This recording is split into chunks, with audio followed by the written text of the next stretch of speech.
Շո երեխեք, եկեք, բարև ձեզ հարգելի հետևորդներ, ընկերներ, նախ ուզում եմ ձեզ շնորհակալություն հայտնել, որ մեզ աջակցում եք, դիտում եք մեր հաղորդումը, ինչպես որ ասել էի, շաբաթը մեկ լինելու է հաղորդում եւ քննարկելու է շաբաթվա կարևորագույն իրադարձությունները։ Այսօր եւս առանձնացրել ենք մի քանի կարևոր իրադարձություն, որը քննարկելու ենք մեր աղջիկների հետ, եւ առաջին թեման, որ ցանկանում ենք քննարկել, դա իհարկե Նիկոլ Փաշինյանի այցն է դեպի Ալբանիա։ Ինչ կասեք դրա մասին, աղջիկներ։ Բարև ձեզ հարգելի հետևորդներ, շնորհակալ ենք, որ շարունակաբար մեզ սատարում եք, դիտում եք, մեկնաբանություններ եք անում եւ միանգամից անդրադառնամ թեմային։ Իմ համար այս զավեշտը ոչ թե իրադարձություններ Գասպետին Վիդուշի, այլ արդեն զավեշտալի է, չեն կարողանում ասել այս իշխանությունը որևէ իրադարձություն, զավեշտ է։ Ու ես գրեթե ոչ զայրույթս, ոչ ես նույնիսկ Facebook-ում գրառում էի արել, ոչ անեց կա, ոչ հայհոյան կա, որ դրանց ասենք ու գոնե սիրտներս թեթևանա։ Իրանց վրա ոնց որ թե ոչ մի բան էլ չի ազդում։ Դե իրանք ոնց հասկացել ենք հայհոյանքներից լավ են զգում ու չգիտեմ, Հայաստանի Հանրապետության ես ավելի սենց ժողովրդի կողմից էի ասեմ, եւ բարոյական կողմից գնում է, քո անունից Ալիևի դեմը կզում, իմ անունից է կզում, Ալիևը հրամանատվ է, որ մեր եղբայրներին սպանեն, մեզ մորթեն, մեր վրա ֆոսֆորային զենքեր կիրառեն ազգաբնակչության եւ վերջի վերջո զավթել մեր երկիրը, ինքը գնում ամբողջ Արցախը հանձնեց։ կոֆե խմենք։ Հա, ասում է կոֆե խմենք։ Լուրջ ժողովուրդ, այս ամեն ինչը նորմալ չի։ Չգիտեմ ինչ ասեմ, ինքը երկրի դեմքն է, երկիր է ներկայացնում ու նման վարքագիծ ունի, մի հատ էլ բերանը, չգիտեմ քանի մետր բացում է, այդ ամեն ինչը, չգիտեմ ուրիշ տոնով է ասում, եթե այդպես էր, ինչի մեր տղեկ այդքան 5000-ից ավել գնացին ու զոհ դառան։ Ինչի համար, եթե այս ամեն ինչը այսպես պետք է շարունակական բնույթ ունենար։ Եթե ինքը պետք է այդ ձևով խոսալ իր թշնամի պետության ղեկավարի հետ, ինչի պետք է այդ ամեն ինչը տեղի ունենար։ Դե որ ասում ենք պիղծ, ասում ենք արյունավաճառ, ասում ենք դուք արյունի վրա, չգիտեմ, ձեր եսի ինչերն եք կերտում, դուք այդ տղերքի արյունը խմել եք, իրանք ասում են, որ մեզ անհիմն մեղադրանքներ են անում, վնգստում, ողբում են, մի հատ էլ հետո մատ են հաթաթա տալի, մատ են թափ տալիս, հաթաթա են տափ տալիս, բայց արյունավաճառությունը ոնց է լինում։ Բայց այդ արյունավաճառությունը անում է չի ասի արելա, չէ, ինքը պատասխան տալու է, բայց ամենայն բանեն պղծությունը, որ դա գնում է իմ անունից, այն 5000 տղաների, ծնողների անունից, հարազատների անունից, ռեխը բացում է Ալիևի առաջ։ Չգիտեմ, լավ, ես չեմ ուզում իրան որակավորումներ տամ որպես առաջնորդ, որովհետև ես միջև առաջնորդ դառնալ այդ որակավորումը տվել եմ, Մակրոնի վրա զոնտիկ պահելը վկա, չգիտեմ, այն որ ես իմ էլի, ես ամաչում եմ նույնիսկ այդ ամեն ինչը բարձրաձայնելուց անկեղծ ասած։ Իմաստ չունի, օրինակ Ալիևին հիշեք, այն ձեր սիրած, որ ասում եք նախկինները, ասում են, չէ, որտեղ երկրորդ բանը, ասում են, հիշեք Ալիևին, Սերժ Սարգսյանի, Ռոբերտ Քոչարյանի կառավարած տարիներին, ու թող նայեն հիմա Ալիևի դեմքին, ինչ էր անում Ալիևը, վնգստում էր, եկեք, հասեք միջազգային հանրություն, ինձ Սերժն ու Պուտինը վախեցած է, հա, փակ դռների ետևում տեղ ուզում ստորագրեր տալի, հա, հիշում ենք, էդ էլ հո տեսել ենք, էդ էլ հո, չգիտեմ, 5-րդ դարի պատմություն չի, նորա չէ եղել մեր կյան, ու սա, ինչ բնորոշում տաս։ Խոսքերն ավելորդ են, չեմ էլ ուզում խոսամ։ Դրա մասին ես բնորոշում տալը անիմաստ է։ Արդեն այնքան ենք խոսացել, նույնիսկ ընկերներից մեկը մեկնաբանել էր, ասում էր հələ դեռ դուք ասում եք, որ կարմիր գծեր են հատում, բայց այդ կարմիր գծերը մինչև նրա իշխանություն գալն էր իր կողմից հատվել, իշխանության տարիներին էլ հատվում ու հատվում են, հոծ գծերն են հատվում ու ամեն անգամ Զարմանում եմ ես, որ զարմանում եմ։ Ոչ թե զարմանում եմ, զայրանում եմ։ Լավ, հասկացանք, եկեք անցում կատարենք հաջորդ թեմային, հաջորդ մեր մոտ թեման դա ազգային ժողովն է, ինչպես մենք հասկացանք ազգային ժողովում միշտ հետաքրքիր իրադարձություններ են տեղի ունենում, ինչ կասեք դրա մասին։ Անընդհատ կարելի է խոսել ազգային ժողովում տեղ ունեցող իրադարձությունների մասին։ Այս վերջին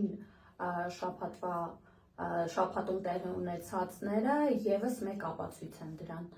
Ինչ է կատարվում ազգային ժողովում։ Ես չեմ դուք եք, եթե հետևում եք, բոլորս էլ տեսնում ենք ինչ է կատարվում։ Էլի, չգիտեմ, հայհոյանքներ, էլի մեկ մյուսին վիրավորանք, չեմ հասկանում, այդ ազգային ժողովը թե ինչ է։ Չգիտեմ։ Ազգային ժողովի շենքա, բայց այնտեղ հավաքվածները անունով դե շենքը պիտի ծառայեն որպես ազգային ժողով։ Ուտեղից կարևորագույն Բայց հարցը ծառայում է թե չէ։ Իր նպատակները։ Դե կռիվ են անում, մարդիկ կռիվ են տալի, ինտիմությունը հենա, կռիվա տալի։ Ասենք այդ ընդդիմությունը, ինչի եմ ես գնացել ընտրել ընդդիմությանը, կարաք ինձ բացատրեք, որ չունենանք Նիկոլի կառավարած երկիր, իսկ ընդդիմադիրը ինչ է գնում անում, գնում է բյուջե է քննարկում իրանց հետ, այդ դավաճանների հետ բյուջե է քննարկում, այդ նորմալ է։ Դե դու մի զայրացի է, ախր այդքան էլ Ես հասկանում եմ Տաթև ջան, որ այնտեղ լիքը քոնկերներից կան, լիքը մարդիկ կան, ում դու հետ շատ մտերիմ ես, ամենի խոսում ես իրանց հետ, բայց այդ նորմալ չի։ Ես որպես հասարակ սովորական ոչ մեկին տեղ չճանաչող, ոչ մեկի չփում չունեցող մարդ քաղաքացի ասել, որ այդ նորմալ չի։ Երբ որ դու գնում եք դավաճանների հետ բյուջե եք քննարկում, երբ որ, չգիտեմ, ինչ որ հարց եք քննարկում լուրջ, ձեր նպատակը այնտեղ պետքա լինի միայն այն, որ դուք գնաք ու ասեք, որ Նիկոլենց ասեք, որ այս ձեր տեղը չի, ոչ թե բյուջե ու մնացած հարցերը քննարկեք։ Ես հասկանում եմ քո զայրույթը, բանա, հասկանում եմ, որ զայրանալի է, բայց ամեն դեպքում այդ մարդիկ փորձել են բոլոր սահմանադրական միջոցները, կիրառել են բոլոր սահմանադրական։ Դե թող իրանց մանդատները դնեն, գնան ինչ ասեն։ Եթե դնում դավաճանների հետ բաներ են քննարկում։ Մանդատները դնելու առումով բան չունեմ ասելու, ես իրար չգիտեմ ինչքանով օգուտ կտա, ինչքանով օգուտ չտա, իսկ թվում է որ դնելը որևէ բան լինել, օգուտ տար կամ չտար, վաղուց դրած կլինեին, այնտեղ ես չեմ կարծում, որ մեկը կա, որ մի այսքան նշույլ ուզում է, որ Նիկոլը մնա, բայց ամեն դեպքում ինչ է արվում դրա համար։ Ես իմ ընկերներն են, ես իրանց հետ պայքարի ճանապարհ եմ անցել, բայց ինչ է կատարվում ազգային ժողովում։ Ամեն շաբաթ մենք հետևում ենք, ինչ է կատարվում։ Ընդդիմությունը ինչ է անում ներկայիս իշխանությունը փոխելու համար։ Դե նայեք, այնտեղ մարդիկ կա, որ ես իրանց գիտես ինչ կա, չեմ կարա դնեմ մեղադրեմ, ասեմ դուք ոչինչ չեք անում, որովհետև այդ մարդիկ փողոցել են, հել է փողոցել են, փակե փողոցում են գիշերը եւ այլն։ Այ թե ինչի են հիմա իրանք ազգային ժողովում հանդուրժողականություն ցույց տալի, ես Դե հենց այդ է ամբողջ խնդիրը, զայրույթը ամբողջ դրանում է կայանում։ Հա, զայրանալի է, նույնիսկ ես այս պարագայում չեմ կարող ասել, որ հա դուք ասում եք, որ իմ ընկերներն են, իմ պայքարի ընկերներն են եւ այլն մտերիմ հարաբերություններ ցանկացած ժամանակ կարող եմ հարցնել իրանց ուղիղ հարց տալ, թե ինչի են այնտեղ նստում, բայց ամեն դեպքում ես դա չեմ անում, որովհետեւ առիթ չեմ գտնում, բայց նաեւ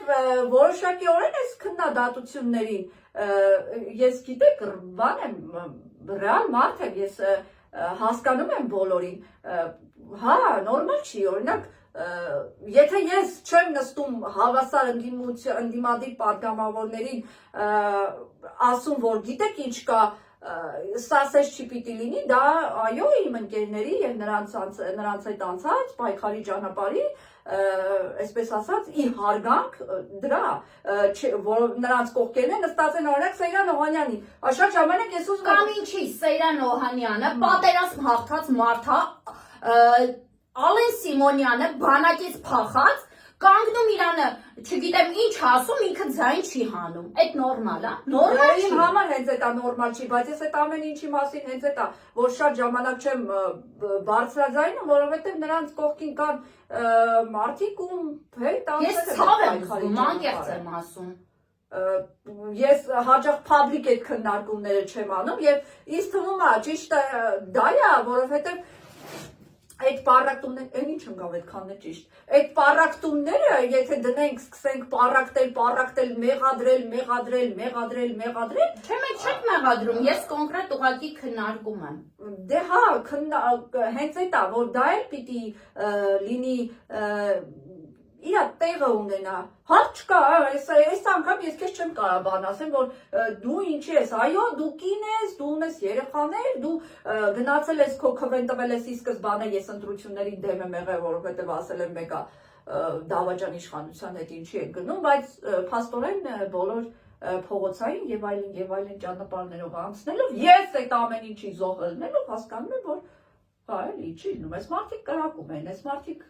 չեն կարող ուրիշ բան անել։ Հույս ունեմ, որ 26 թվականին անկեղծ եմ ասում, հույս ունեմ, մեծ հույս ունեմ, որ նման սխալ մեր ժողովուրդը ուղղակի թույլ չի տա։ Դե հա, ես անիծվեն նրանք, ովքեր 21 թվականին գնացել են ու ընտրել են Նիկոլ Փաշինյանին։ Անիծվեն նրանք զավեշտը գիտես որն է, որ նրանց մեջ եղել է սողվածի ծնողներ, ովքեր լափի, գործի, չգիտեմ ինչի, իրանց երեխու, Նիկոլն էլ երևի ասում է, Ես մարդկանց ուղղակի անվանում եմ ծախվածներ։ Դե ծախվածը որն է, Նիկոլն էլ երևի ասում է սրանք, որ իրանց երեխու շիրիմն են ծախում, հայրենիքը ինչա չծախել, 5000-ին էլ տանում է դրանց հետ հավելմատականներ է տանում, բայց հանկարծ չշփոթվես Նիկոլ մեր հարցում, դու մի օր քո պատասխան տալու ժամանակը գալու է։ Լավ, եկեք անցում կատարենք հաջորդ թեմային, հաջորդ մեր թեման Մերձավանի դպրոցում կատարված իրադարձություններն են, դրա մասին ինչ կասեք։ Տաթև դու սկսի։ Հա, ես սկսեմ։ Իմ համար դա ցավոտ թեմա է, ես դրան անդրադարձել եմ։ Իհարկե ընկալվեց իմ լսարանի կարդացողների կողմից որպես աջակցություն ուսուցչուհու, բայց դա բնավ այդպես չի, որովհետեւ ես հստակ շեշտել եմ, որ եթե այդ երեխեքը տենց են ընդեղ այդ դպրոցում դասատու չկա։ Մի հատ ասա, էլի մենք դպրոցում ո՞նց էին։ Ես անկեղծ եմ ասում, այդ ամեն ինչը ես նախ առաջին ասեմ, որ ոչ ուսուցչի կողմնակիցն եմ, ոչ ուսուցչին եմ պաշտպանում, ոչ էլ պաշտպանում եմ երեխաներին, որովհետև ամեն կողմն էլ իր թերությունները ունի։ Ես հիշում եմ մեր ժամանակ, այնպես չի, որ ես չգիտեմ քանի տարեկան եմ, մի խոսքով, ես հիշում եմ, նույնիսկ դասամիջոցին, երբ տեսնում էի ուսուցչուն, ուղղակի մենք, հա, վազելով դասարան ենք գնում, որ դասամիջոցեր ուղղակի կարենք քայլենք, ինչ ուզեինք անենք, բուֆետ գնայինք եւ այլն, բայց մենք վազելով դասարան ենք գնում, բայց հիմիկվա երեխեքը այդ ինչ ձև ունեն, այդ ինչ պահվածք ունեն, ու ասեմ, ամենավատը այն է, որ մեր հայրենիքը հենց սկսվում է ընտանիքից։ Մեր ընտանիքում դաստիարակված երեխաները մեր ապագա զինվորներն են, մեր ապագա մայրերն են։ Բայց այն ինչ են երեխեքը։ Ինչ են անում, ոչ հարգանք ունեն, ոչ մի բան, բայց այնպես չի, որ ես ուսուցչուհուն պաշտպանում եմ, ինչի պետք է ուսուցչուհուն նման թեմաների վերաբերյալ խոսակցություններ ունենա դասարանում, ես այնտեղ լսեցի, որ ծնողներից շատերը ասում էին, որ իրանց երեխաները չգիտեն հայոց պատմություն։ Ինչի՞ թերությունն է, ուսուցչի թերությունն է։ Թուրքերը Թուրքն էլ է մարդը, դա ասելու դրա համար պետության կողմից աջակցություն ստացել եւ այդ ուսուցչուն թողել են դպրոցում, լսեք, պետություն ու պետական այրեր կամ այրեր Երբ որ դուք այդ ուսուցչուհուն սատարում եք ու թողնում եք դպրոցում, երբ որ դուք այդ երեխեքի դեմքը տեսել եք, որ ասում է ձենդ կտրի, ես պիտի խոսամ, սուտ ես ասում այդ ուսուցչուհին գործ չի արել այդ երեխեքի հետ։ Այդ ուսուցչուհին, ես զարգացման կենտրոնում դասավանդել եմ, լավ է, մի քիչ ակտիվ երեխեք են ելել, հələ թող փորձվեն, մեկը իմ հա ինչ է ասել։ Բայց ուզում եմ հասկանամ, ինձ մոտ մնաց ինչի այդ ուսուցչու հանդեպ այդ ամեն ինչը տեղի ունեցավ։ Ուրեմն ինչ որ հարցում ուսուցիչը եւս թերացել է։ Այդ դպրոցում թող ներեն, եթե իրավի կան այդ ուսուցիչները կամ թերացել են, բայց այդ երեխեքի կերպարը տեսնելով դուք ապագան Նիկոլներ եք դաստիարակել, այդ երեխեքի ծնողներ։ Ձեր երեխաները լավ մարդիկ չեն մեծանում, բայց այդ ուսուցիչը նույնպես այդ ամեն ինչում իր մեղավորությունն ունի։ Ես դատապարտում եմ այն ուսուցչին եւ դատապարտում եմ նրանց, ովքեր որ աջակցել են այդ ուսուցչին, որովհետեւ թրքություն քարոզողը, մատաղ սերունդին թրքություն քարոզողը, չգիտեմ ինչ պիղծ ու չգիտեմ ինչ արարած պետք լինի։ Այդ դպրոցում ուսուցիչ չկա, այդ գյուղում չգիտեմ ծնողներ կան չկան, որ այդ ուսուցիչը միջև հիմա այդ դպրոցում է։ Ձեր երեխաներին հանեք։ Օրինակ առաջվա բանում լիներ, իշխանությունների օրոք լիներ։ Հա, կհելնեին, կասեին, չգիտեմ, հազար ու մի միջոցներ կձեռնարկեին, անիմաստ կելնեին, կխոսային։ Չէ, այդ չէ մեկը Նիկոլը։ Հա, Նիկոլը, հա։ Ինչ որ գործեր կհարուցեր նույնիսկ ես վստահ եմ, որովհետև այդ իր գործելավոճին բնորոշ է։ Ես ուրիշ բան եմ նայի արուս ուզում ասեմ, որ եթե իմանային թրքությունը, ադրբեջանամետությունը քարոզվում դպրոցում, աղացիով կխառնվեին իրար։ Ու այդ ուսուցչին չեն թողել դպրոցի դուռը բացեր, հասկանում ես դու։ Այդ երեխեքի ծնողներին էլ կզգուշացվեր իհարկե, որ նման ու չեմ կարծում, որ տես սերունդ մենք կտենայինք, որովհետև նախ առաջին այդ խստությունը, նախ առաջին այդ հեռախոս, ով հասցնում ով ասում։ Բայց մի բան էլ ծնողներին ասեմ, եթե այդ երեխեն ինքը ուսուցչուհուն նման ուսուցչու այդ նման կերպ է խոսում, վստահ եմ, երբ մի քանի տարի հետո երբ ինքը մեծանա, այդ նույնը անելու է ձեզ հետ, չի հարգելու, հա, չի հարգելու եւ այլն, արդեն հետագա քայլերը ես պատկերացնում եմ ինչ պետք է լինի այդ ծնողների վիճակը։ Եվ մի հատ ավելի ցավոտ թեմայի մասին պիտի խոսենք, որը դպրոցներին է վերաբերվում, Գասպատին վիդուշի կներեք, որ ձեզնից առաջ ընկած թողեցի, ասեմ, որ ինքը ստեղ բլոտ է խաղում, բայց լավ ոչինչ։ Բանը Արարատի մարզում Մխչյան գյուղում տեղի ունեցած միջադեպի մասին է խոսքը, սիրելիներս, ուրեմն այնտեղ մի քանի օր առաջ լրատվականներով տեսանք, որ 12-րդ դասարանի աշակերտները թմրանյութեր ունեին իրանց մոտ ու 2 հոգու 4-րդ դասարանի տարել էին զուգարան, կապել էին, չգիտեմ ինչ էին արել ու ստիպել էին դրանք օգտագործել։ Կարծեմ զուգարաններ, հա։ Մանրամասները չգիտեի։ Ու այդ երեխաները կախվածություն են ձեռք բերել ու սկսել են գողություններ անել։ Նույնիսկ այնտեղի բնակիչներից մեկից լսեցի, որ 100 եվրո ինչ-որ երեխա գողացել է, որպեսզի տանի այդ թմրամիջոցը առնի։ Դե մեզ են կախվածություն ձեռք բերում, փոքրները ոչ չկախված։ Բացի կախվածությունը չի ստեղ հարցը, բա առողջությունը եւ մնացած այդ բաները։ Կամ դպրոցում ինչ գործ ունի նման բան կատարվի։ Չէ լուրջ, այդտեղ տնօրեն, հասկացողություն կա, դասատու, ով զբաղվում է, պետքա հետևի դասղեկը ժողովուրդ ինչի համար է։ Դասղեկը նրա համար է, ամեն մի դասարան ունի իր դասղեկը։ Պետքա հետևի այդ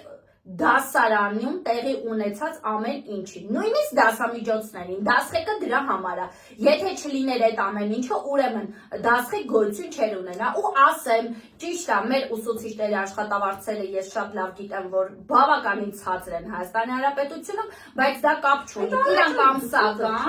ամսական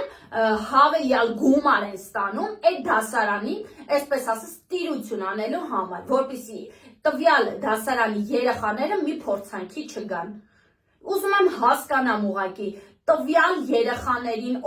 ով զոհ է գնացել, տվյալ երեխաների ծնողներին ինչ պատասխան է տվել դասղեկը ու տնօրինությունը։ Ես նման ուղղակի հայտարարություն դեռևս չեմ տեսել։ Տաթևի ինչ կասես։ Իրականում նայեք կրթության համակարգը ու առհասարակից կրթության նախարարությունը գոյություն չունի ու կրթություն բոլոր համակարգներն են փտել այս մեր երկրում ու ճիշտ է ցավալի է, բայց ես այնքան սառնասրտորեն եմ այս ամեն ինչին նայում, որ ես ուրախ եմ, որ Արուսը սենց էմոցիոնալ է արձագանքում ու ինչ որ, բայց ես արդեն այնքան նորմալ չէ, կներեք, հազար ներողություն եմ խնդրում, այնքան սովորական է դառը այս ամեն ինչը, երբ որ կրիստալը բոլոր տների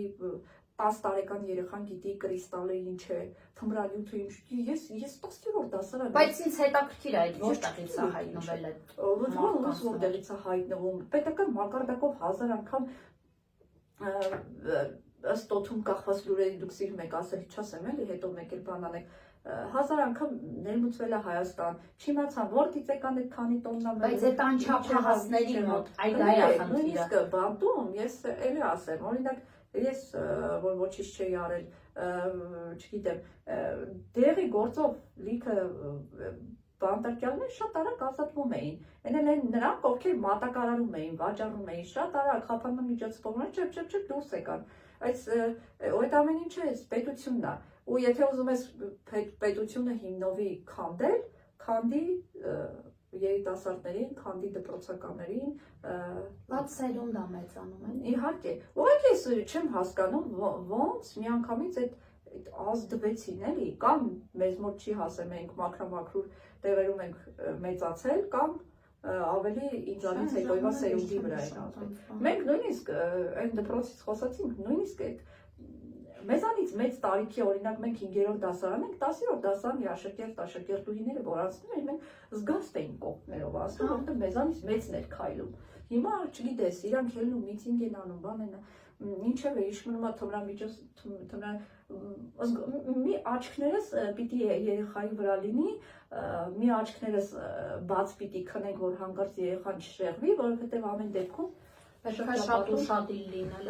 երեխաների հանդեպ ու բացի թողի վիճակում չթողնել։ Լուրջ թիրախավորված են, իդեպ նաև առևանգման դեպքեր ա տեղի ունենում, քիչ առաջ Անրուրն ա գրել, Հրազդանում փորձել են երեխայի առևանգել, Անրուրի տեղեկությունների համաձայն դպրոցի դասերի ավարտից հետո ժամը 15:00-ի սահմաններում 9-10 տարեկան աղջիկ երեխան տուն գնալիս է եղել, երբ դպրոցի հարակից Գյուղամիջյան հատվածում ստիպված սպիտակ մեքենայով կանգնած անծանոթ է մոտեցել նրան, երեխային առաջարկել են տանել տուն, տալ խաղալիք եւ կոնֆետ, երեխան չի կանգնել, չի խոսել, հեռախոսով փորձել է զանգահարել ծնողներին, ապա փախել է։ Սենց ամենուր հասկանում եք, որ թիրախավորված են երեխաները, մեր երեխաներն են թիրախավորված։ Ես ասել եմ, ժողովուրդ, կպան, երիտասարդությանը կպան, սրբություններին կպան, եկեղեցուն կպան, հավատքին կպան, պղծեցին եռաբլուրը, պղծեցին ամեն ինչ, հերթը երեխեքինն է, հերթը բոլորիս երեխաներինն է, ու չեն նայելու, Տաթևի երեխային անեն, թե այն մեկի, ով իրանց մասին չի խոսացել, ով կասել է ես քաղաքականությամբ չեմ զբաղվում, ու Նիկոլի դեմ չի պայքարել, չեն նայելու, իմ երեխան է, թե քո երեխան է, քո երեխային էլ է նույն բանը անելու, ու ով է, տեսնում եք ինչեր ա կատարվում, հերթը երեխաներինն է։ Բան չունեմ էլ ասել։ Այո, շնորհակալ, մեր ժամանակը սպառվեց, շնորհակալություն բովանդակալի զրույցի համար, կհանդիպենք մյուս շաբաթ։